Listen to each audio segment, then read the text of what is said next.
Open ஆனதுக்கப்புறம் market மேலேயே போகலை, மேலே போகாமல் கம்ப்ளீட்டாக ட்ராப் ஆகி நம்ம மென்ஷன் பண்ணியிருந்த 49,800 அப்படின்ற ஜோனில் சப்போர்ட் வாங்கியிருக்கு. கரெக்டாக வந்து திருப்பி அதையும் பிரேக் பண்ணி கீழே 49,600 இந்த ஜோன் வரைக்கும் வந்துட்டு க்ரூட் ஆயில் இந்த ஜோன்லேயே க்ளோஸ் ஆகிருக்கு.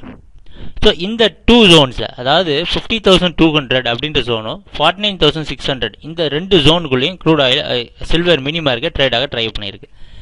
இன்றைக்கி எங்கே ஓப்பன் ஆகும்னு எக்ஸ்பெக்ட் பண்ணுறோம் அப்படின்னா, இன்றைக்கி கொஞ்சம் மேலே தான் ஓப்பன் ஆகிறதுக்கு சான்சஸ் இருக்குது. ஸோ ஓவர் நைட் ட்ரேடிங்கில் சில்வர் மார்க்கெட் வந்து கொஞ்சம் மேலே நைட் டைமில் ட்ரேட் ஆகிருக்கு. ஸோ இந்த 50,100 50,200 இந்த ஜோன்லேயோ இல்லை இதுக்கு மேலே ஓப்பன் ஆகிறதுக்கு சான்சஸ் நிறைய இருக்குது. ஸோ அதனால் நமக்கு ட்ரெண்டில் சில்வர் மார்க்கெட்டோட ட்ரெண்டில் எந்த டவுட்டும் இல்லை. அதனால் சில்வர் ட்ரெண்ட் வந்து நீங்கள் கண்டிப்பாக 49,200 இந்த ஜோன் வரைக்கும் சில்வர் வந்து பையிங்கில் தான் இருக்கிறதுக்கு சான்சஸ் அதிகமாக உண்டு. என்ன ட்ராப் பண்ணாலும் சரி 49,200 இந்த ஜோன் வரைக்கும் தாராளமாக பை பண்ணலாம். ஸோ இன்றைக்கி சில்வரோட அட்வைஸ் என்ன, பை ஆன் டிப்ஸ். ஸோ உங்களுக்கு வந்து இப்போ இந்த ட்ரேடிங் ஜோன் ரொம்ப அதிகமாக இருக்கனால எப்போவுமே மார்க்கெட் ரொம்ப வாலடைலாக இருக்கிறப்ப, அப்நார்மலாக இந்த மேலே போயிட்டே இருக்கும், இல்லை ட்ரெண்ட் அப் ட்ரெண்டில் போயிட்டே இருக்கிறப்ப இந்த மாதிரி ட்ரேடிங் ஜோன்ஸ் உங்களுக்கு ரொம்ப பெருசாக இருக்கும்.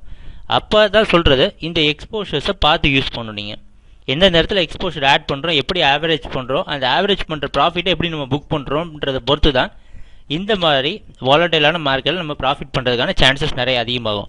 இந்த இடத்துல எங்கே தப்பு செஞ்சாலும் நமக்கு லாஸஸ் அதிகமாகிறதுக்கு சான்சஸ் இருக்குது. ஸோ இன்றைக்கி நான் எங்களோட அட்வைஸ் என்னென்னா, சில்வர் மார்க்கெட்டில் பை ஆன் டிப்ஸ் 49,200 வரைக்கும் சில்வர் மார்க்கெட் பையிங்கில் தான் இருக்கும். ட்ரேட் பண்ணுறப்ப என்ன சேஞ்சஸ் நடக்குதுன்னு அப்டேட் பண்ணுறோம். தேங்க்யூ, பாய்.